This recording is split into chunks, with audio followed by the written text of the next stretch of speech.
Hello everyone, welcome to Sareki. আজি মই আপোনালোকৰ মাজত লৈ আহিছো কেইজোৰমান ষ্টেপল কটনৰ জোৰা আৰু মই প্ৰথমটো দেখাবলৈ ওলাইছো। এই জোৰ হৈছে এযোৰ ধুনীয়া ডাৰ্ক ব্লু কালাৰৰ ষ্টেপল কটনৰ জোৰা হয়। দেখিবলৈ খুবেই বেছি ধুনীয়া আৰু মাজত এনেকে সৰু সৰু বুটা কৰা আছে। ডাৰ্ক ব্লুত ইয়েলো কালাৰৰ এনেকে ধুনীয়াকে বুটা কৰা আছে। আৰু আপোনালোকে ললে মাত্ৰ এই কেইজোৰ 1699 ত লব পাৰিব। নেক্সট এযোৰ ধুনীয়া লেভেণ্ডাৰ কালাৰত সিলভাৰ ওয়াৰ্ক কৰা এযোৰ ধুনীয়া ষ্টেপল কটনৰ জোৰা দেখাবলৈ ওলাইছো। এইযোৰ মাজত এনেকে সিলভাৰ ওয়াৰ্ক কৰা সৰু সৰু এনেকে বুটা ওয়াৰ্ক কৰা আছে।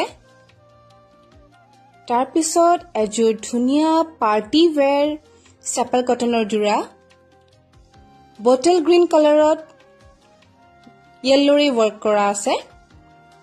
লগতে সিলভাৰ গুণা আছে। এযোৰ ধুনীয়া পাৰ্টি ওয়্যাৰ মেখেলা চাদৰ আপোনালোকে কৰবাত গলে পিন্ধি যাবলৈ পাৰিব।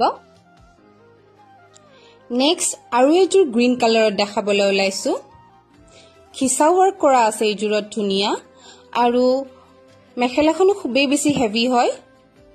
আঁঠুৰলৈকে খিচা ওয়াৰ্ক কৰা আছে মেখেলাখনত আৰু চাদৰখনত তেনেকে সৰু সৰু ইয়েলো কালাৰৰ বুটা ওয়াৰ্ক কৰা আছে।